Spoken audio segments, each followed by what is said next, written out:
देखे, ये तो पता था मुझे, साहब आने वाले हैं।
Students, please settle down. All of you will be allowed inside. All of you will be allowed in.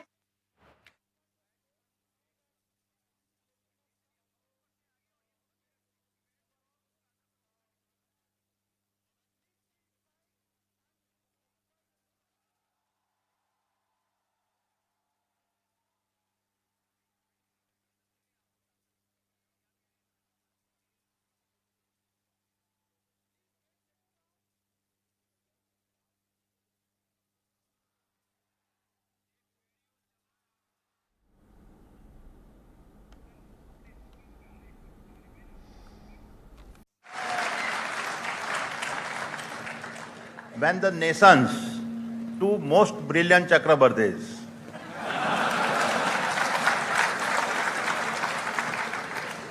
ask you to be part of such a milestone, the only answer is an immediate and wholehearted yes.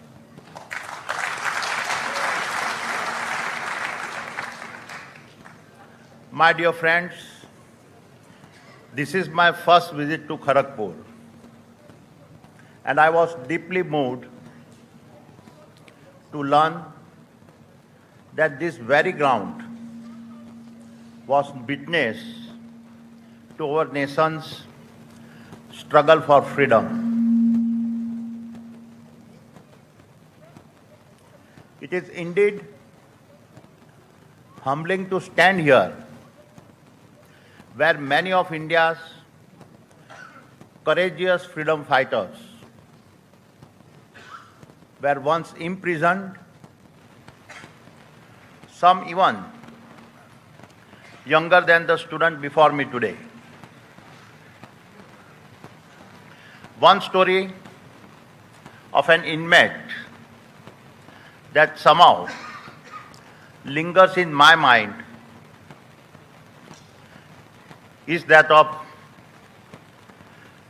Tridip Kumar Chaudhary, who in 1931,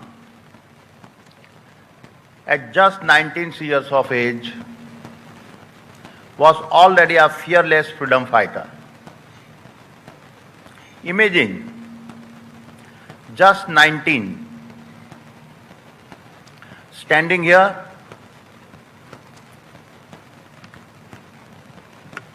I can almost hear his fearless voice still sounding through the walls of the Hijli jail. ना थमे, ना झुके, रहे मातृभूमि अमर, गगन गगन गूंजे सदा, वंदे मातरम का स्वर. That cry of Vande Mataram was more than slogan. It was a promise sealed in blood and sacrifice, a promise of India's unbreakable resolve and a promise that freedom would live on beyond those who gave their lives for us. And it is about this meaning of freedom that I wanted to talk to you today. My dear friends, in 1947, we broke the chains of our land. Yet in the 21st century, our nation can be independent and still be bound by dependence. Just 3 days ago, we marked our 79th Independence Day, and it is clear we stand at a major inflection point. The world is moving from a conventional war to technology-driven wars of power, and our ability to prepare will decide our future. Because the wars that we have to fight today are often invisible. They are fought in our server farms and not in trenches. The weapons are algorithms, not guns. The empires are not built on land, they are built in our data centers. The armies are botnets and not battalions. And here is the uncomfortable truth. In terms of technology dependence, 90% of our semiconductors are imported. One disruption or sanction can freeze our digital economy. In the case of energy vulnerability, we import 85% of our oil. A single geopolitical incident can restrict our growth. When our data crosses India's borders, every bit of this data becomes raw material for foreign algorithms, creates foreign wealth, and strengthens foreign dominance. And in the case of military dependence, many of our critical systems are imported, bringing our national security to the political will and our supply chains of other nations. This is the freedom we must now fight for, the freedom of self-reliance, the freedom of Atmanirbharta, if we are to be truly free. 80 years ago, here in the Ijli jail, young men and women fought for the right to govern our land. That same fight continues, only the weapons have changed. And this is what I want every student here to take back. You are the next generation of freedom fighters.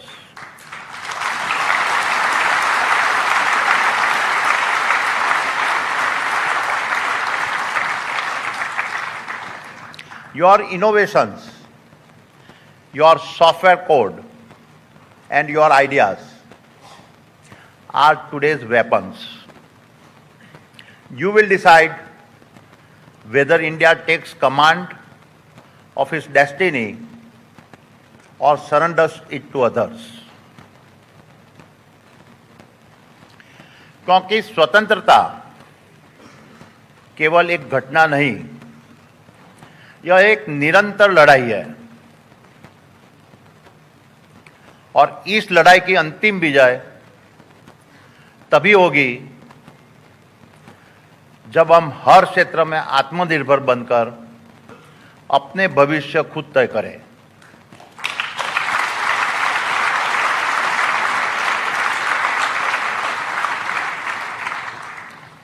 My dear friends,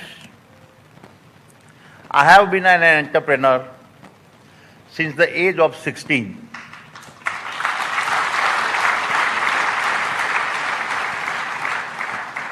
I have navigated multiple cycles of our disruptions, many moments of our transformations, and built businesses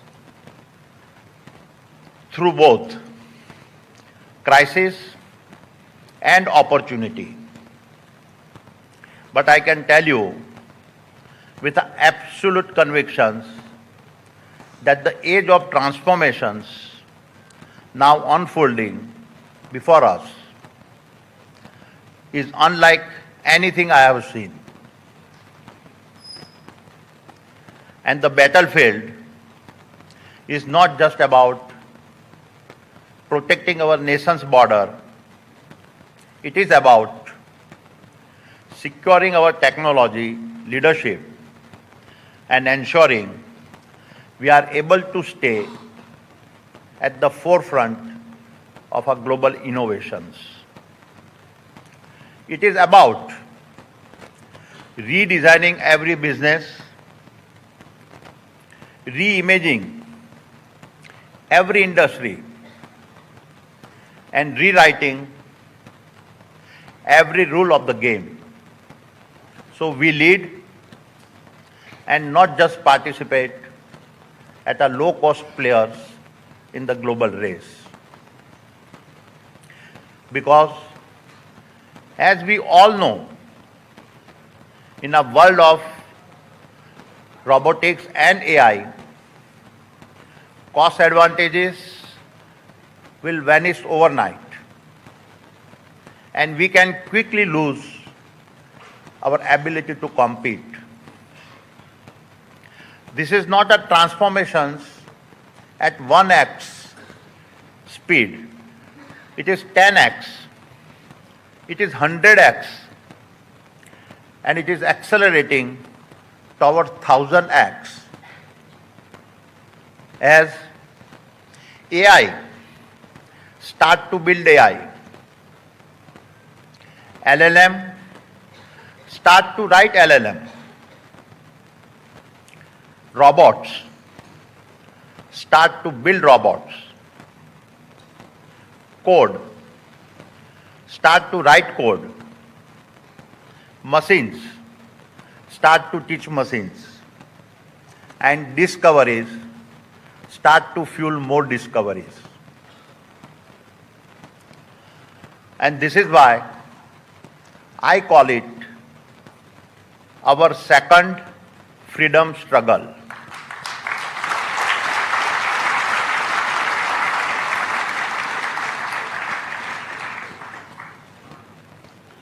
The world has never seen an industrial and intelligence revolutions of this scale. Here is what I can tell you. Tomorrow's $1 trillion value disruptors will bend others to their will, and some of them will go on to dominate the world like no company has ever done before. Companies will become more powerful than many nations.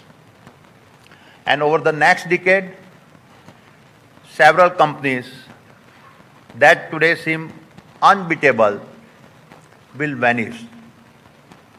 They will disappear, not because they lacked resources, but because they could simply not compete at the pace and scale needed. And I will say that same stands true for our educational institutions. Because the educational institutions too must transform. They must move at the speed of change, drive cutting-edge research, and yet to be accountable the real-world impact. This is no longer about producing brilliant graduates. It is about producing brilliant patriots.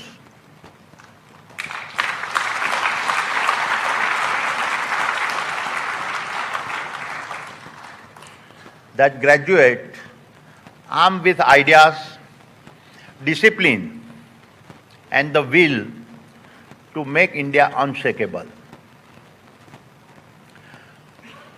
The brutal truth is when knowledge is a commodity, when skills can be downloaded, and when AI can crack engineering problems in seconds, we must ask, what is the future value of an engineering or technical degree? How should we prepare? Because the lifespan of a technical knowledge has collapsed from years to months, maybe even weeks. This means the gap between academic theory and industry reality is widening faster than ever before. And the new currency is the abundance. Abundance of bold ideas. Abundance of lightning speed adaptations. Abundance of our relentless reinventions. In this new round of battle, it is the most brilliant minds that India will need. And you, my dear professors, are the custodians of these minds. Minds trained on these very grounds, trained to think beyond the textbook, trained for rapid inventions, and trained to carry the courage of discovery as a national duty.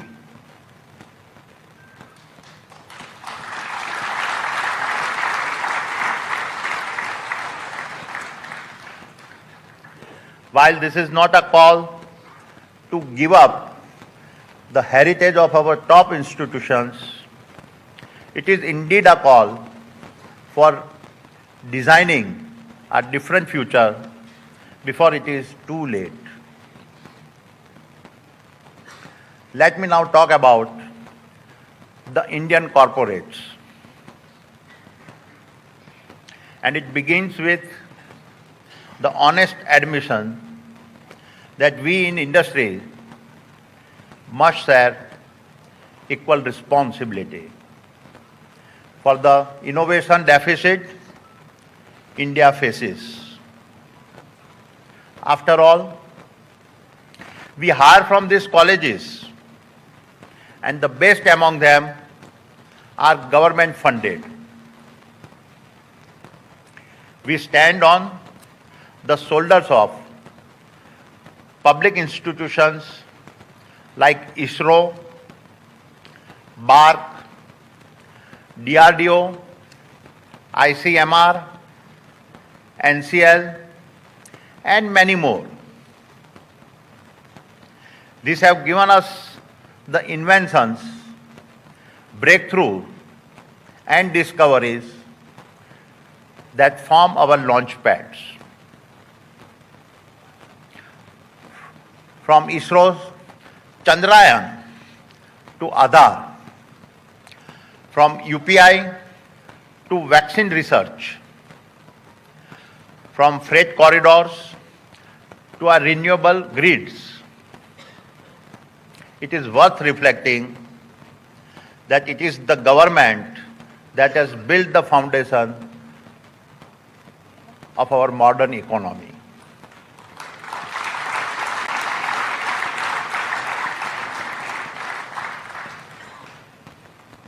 And this model will not adequately sustain in the race we are entering.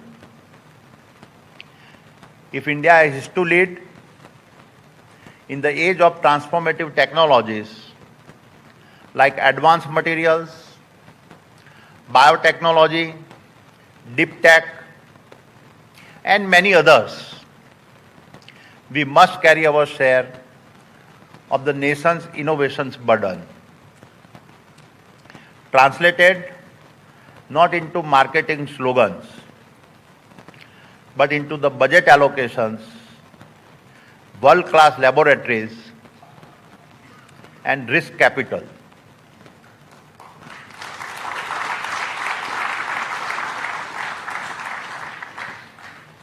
We must provide platforms where young minds can explore and even fail without fear. If we corporates do not step up, we will remain users of our foreign breakthroughs and never be the originators. This is the future that we cannot accept. So what is a possible path forward? If speed and scale are the defining challenges of our academic institutions, then the answer lies in blurring the lines between where education ends and where enterprise begins. In the industrial era, institutions and corporates operated in parallel lanes. Academia produced graduates, industry consumed them. In the world we have now entered, victory will most often belong to the owners of IP, and nations will weaponize this IP. The governments controlling the IP distributions. Therefore, we must master partnerships that unite diverse stakeholders, enable seamless talent flow between labs and industry, and embed IP sharing and funding models that reward both groundbreaking research and rapid commercializations. And there are many examples to learn from. In Silicon Valley, Stanford's deep ties with a venture capital and industry have seeded tech companies from Google to Tesla with the startups and academia feeding each other's growth. In the case of a biotech synergy, the Boston-Cambridge cluster saw Moderna and its vaccines emerge directly from MIT and Harvard labs, which was then accelerated by corporate funding. Therefore, universities must push the boundaries of research and corporates must push the boundaries of executions. University must focus on breakthroughs and corporate must focus on scaling the breakthroughs. And together, we must create impact, not just in the markets, but in the very fabric of our Indian society. And so, let me propose some ideas. Together, we will create living laboratories here at IIT Kharagpur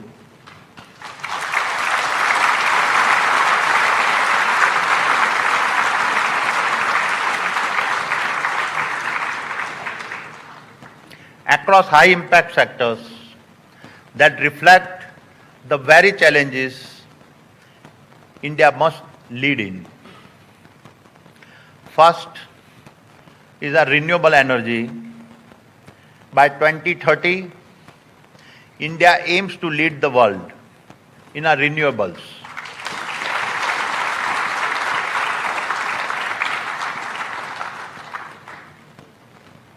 At Adani, we are building the world's largest renewable energy park in Khavda in the Kutch districts of Gujarat.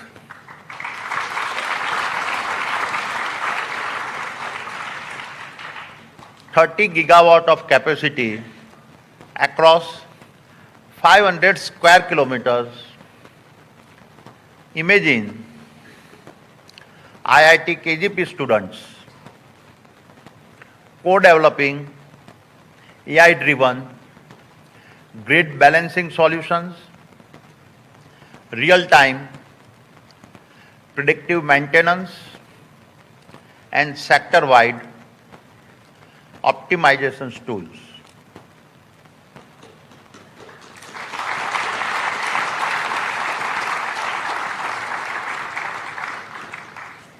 Second is ports and logistics.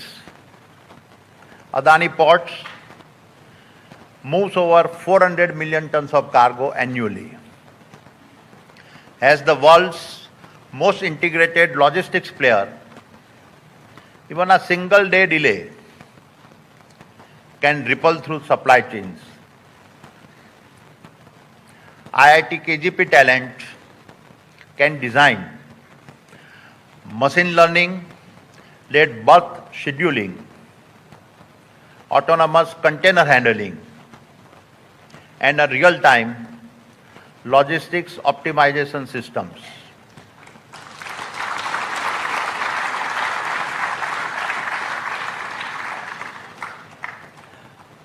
Third is the airport and a smart mobility.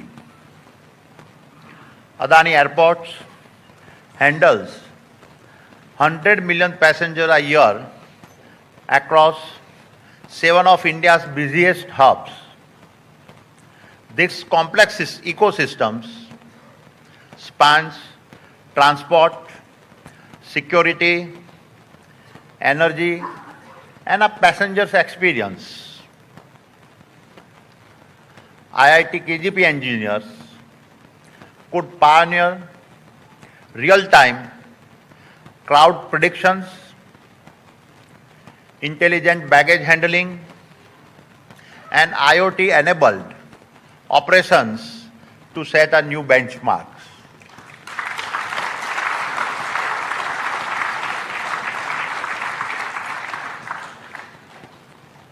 Building on these initiatives, we are launching the annual Adani IIT Platinum Jubilee Changemakers Fellowships coordinated by IIT Kharagpur and covering every IIT.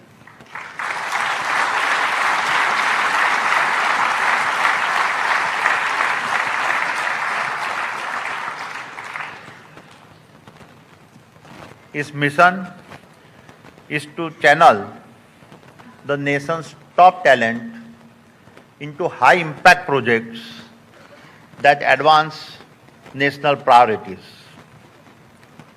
This framework creates a playbook for any major corporates to partner effectively with our top institutions. And together, we can accelerate India's sheer scale of talent into a force that in a decade can be a parallel to Silicon Valley.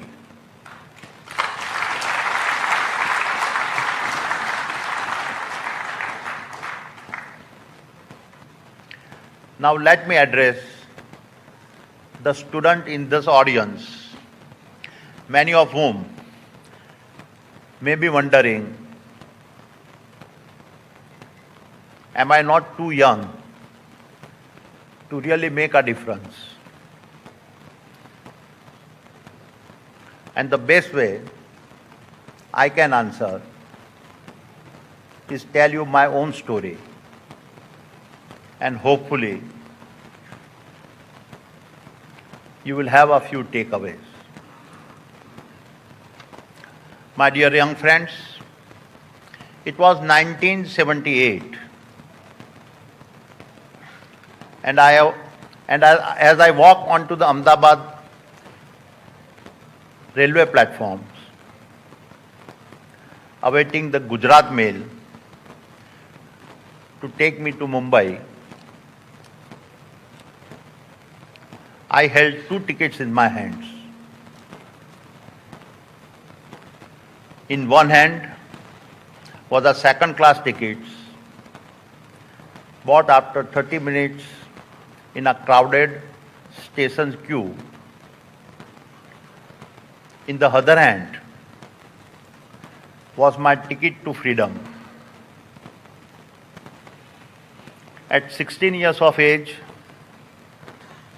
like many of you, I too stood at a crossing. One track lead to the predictable safety of school, the other to the vast unknown of the city of Mumbai. But in my heart, there was a single unshakable belief that the train I was about to board was not just taking me to freedom in Mumbai, it was giving me the freedom to make my own choices, the freedom to build my life with my own hands. In Mumbai, my first job was sorting diamonds, and before long, I was trading in diamonds. That is where my real education began. Trading teaches you the loss is not the enemy, hesitations is. And I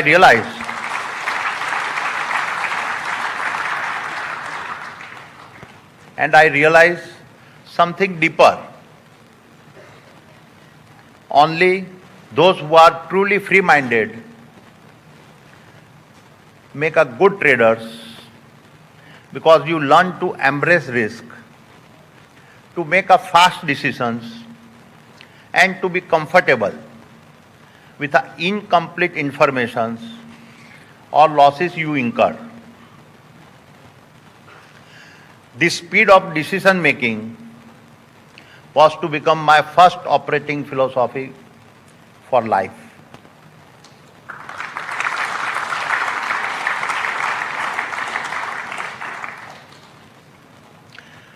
By the age of 19, I found myself back in Ahmedabad, running my brother's polymers factory. I realized how integrated manufacturing and supply chains were not just background operations, but the core engines that decided who would dominate. It taught me the value of understanding and owning end-to-end integrated processes.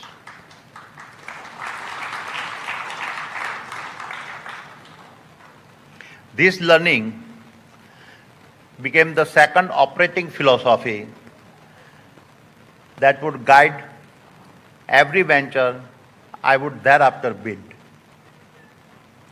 Then came the crisis of 1991.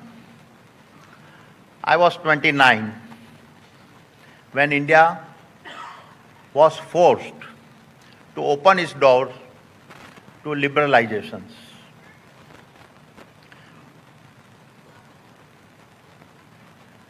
It was the start of a massive policy change. For me, with my willingness to take risk, it was a once-in-a-generation opportunity. I moved swiftly and stepped into polymer trading. Fast forward, and just 3 years later, we had overtaken everybody and built India's largest trading house. We then took it public. That was the birth of Adani Enterprises. I had turned 32.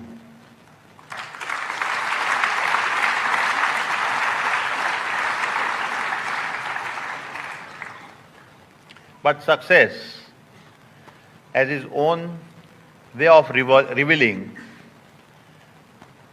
that you lack, and I realized that while I was a very good trader, I did not have an anchor. Without real assets in the real economy, I had no real foundations. One market crash and I could be swept away. That is when the third operating philosophy became clear to me. You cannot build your empire on a ground you do not own. And this took me to Mundra. That was to become my karma bhumi.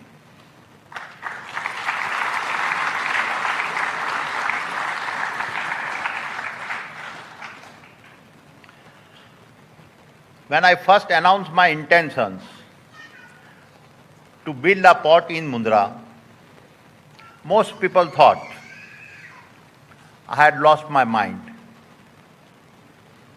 Not just because I had never laid a single brick in my life, but because I chose to build the port within one of India's largest marshlands. I still recall that when I presented the idea, some of the bankers laughed and asked, Mr. Adani, how do you expect us to finance land that is under the water? And they were not wrong. Mundra had no access, no industries, no precedent. And fast forward, and in less than 3 decades, Mundra became a continental scale logistics engine, moving an astonishing 250 billion metric tons of cargo every year.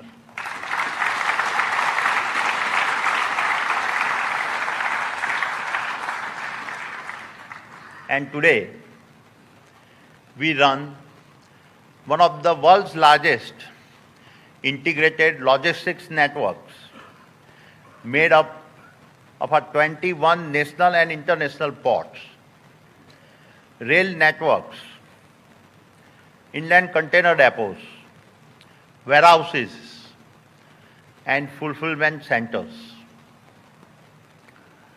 Thereafter, from ports, we moved into energy, and starting in 2007, we built the world's largest single location coal-based private power plant of 4,200 megawatts.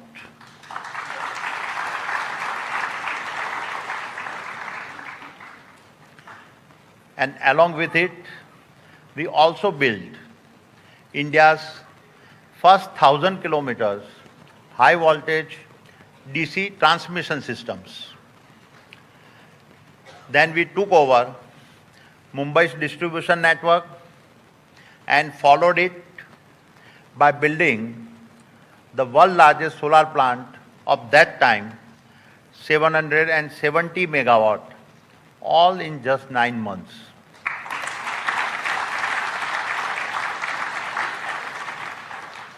And we continued expanding. Today, in less than 2 decades, our energy portfolios spans generation, transmission, distribution, LNG, LPG, city gas distributions, solar panel and wind turbines manufacturing, EV charging, batteries, hydrogen, and we are building at Khavda the world's largest hybrid renewable energy park over an area 5 times the size of Paris.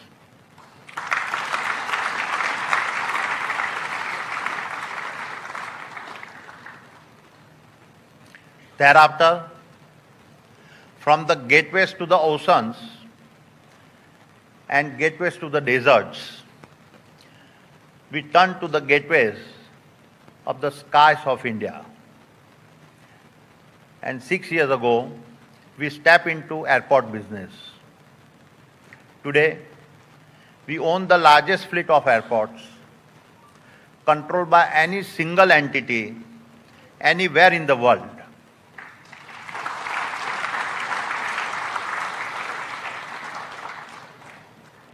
We move 100 million passengers annually, managing 28% of India's air passengers, and we also manage 40% of India's air cargo. We are commissioning the Navi Mumbai airport later this year, which when complete will handle another 90 million passengers.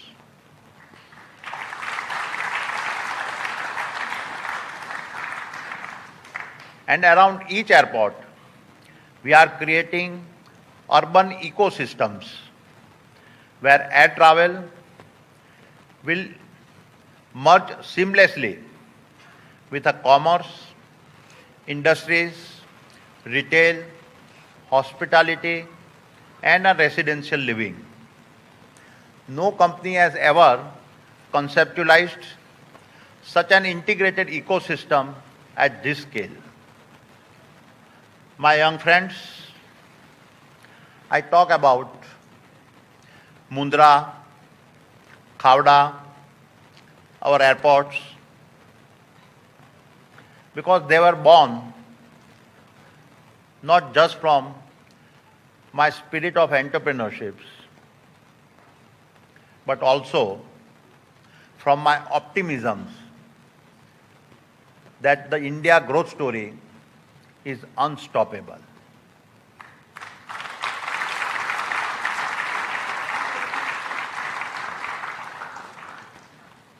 I have learned that any visionary private sector group can achieve scale only when it moves in a steps with the policies of a visionary government. And over the past decade, this mutual belief, the government's belief in India's potential and my belief in the government policies, gave us the runway to build at a pace that has made us India's largest infrastructure company.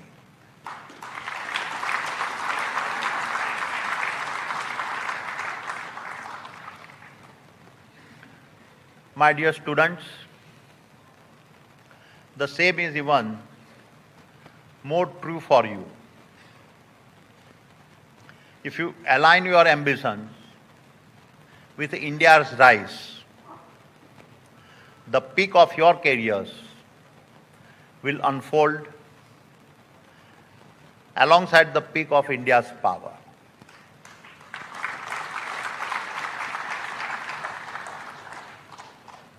By 2050, when you are in your prime, you will be part of a $25 trillion Indian economy, shaping global debates, writing the rules, and setting the pace for the future.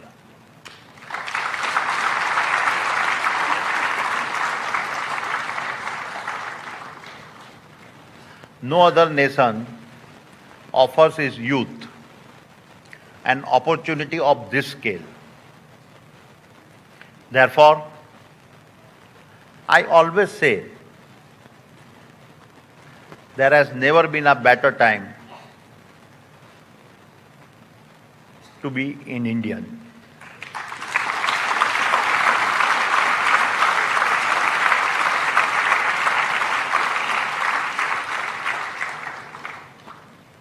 And so, my dear friends, as I prepare to close, I leave you with 4 principles that I believe will define a greater Bharat in our time. First, you are the new freedom fighters of Bharat. 80 years ago, within the cold walls of the Hijli jail, young men and women your age fought for freedom. Today, your weapons are ideas, your ammunition is innovation, and your fight is for a sovereign India that submits to none.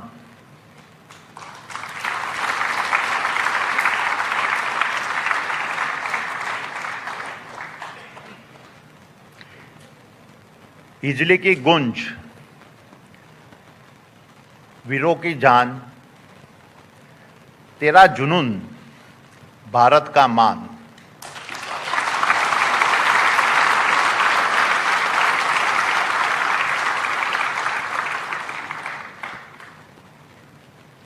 Second, build first for Bharat.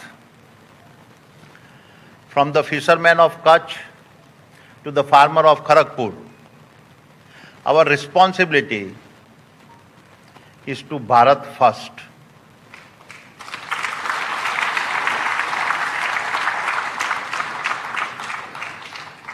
If we do not build for 1.4 billion of our own, we surrender to foreign flags. आत्मनिर्भर भारत सबका नारा दुनिया में चमके तिरंगा हमारा।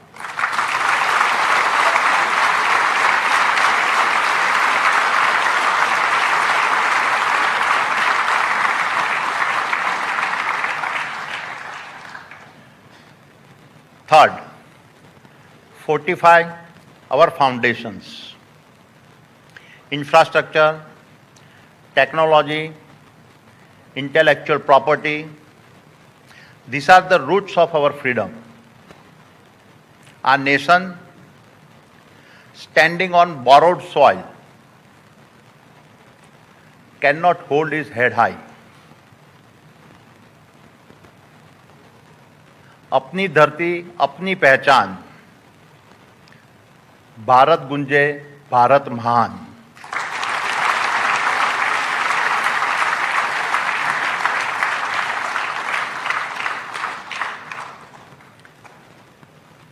Fourth, march as one team for Bharat. Walk alone, speed is possible. Walk together, greatness is inevitable.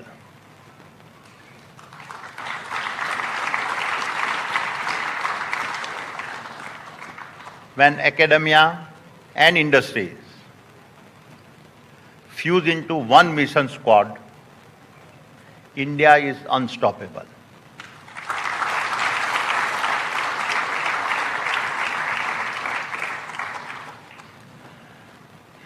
Adani का संकल्प और केजीपी की शान। अदानी का संकल्प और केजीपी की शान, भारत का तिरंगा सबसे महान।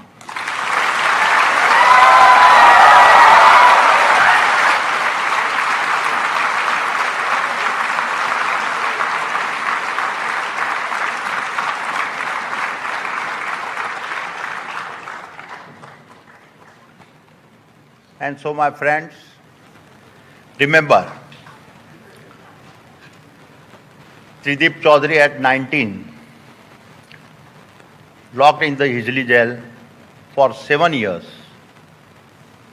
and yet he returned to fight again for your freedom and mine.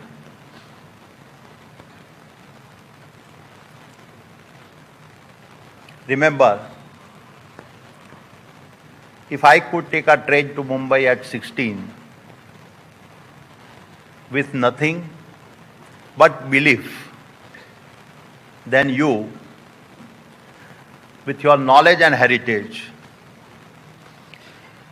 can go much farther.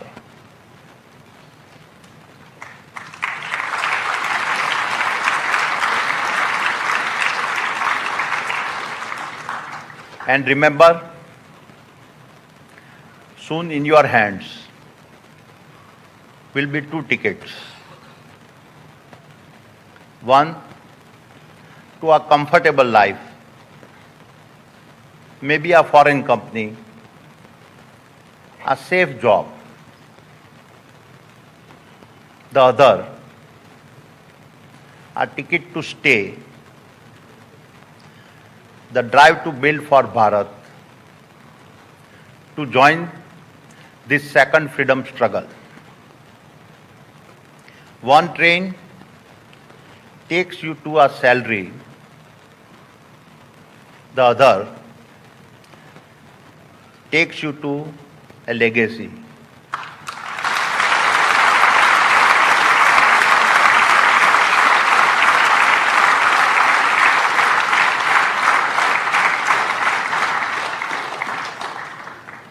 and you must decide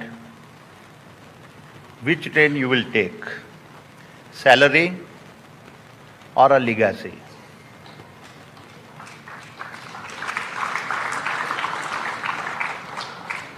Only one train carries the pride of building Bharat.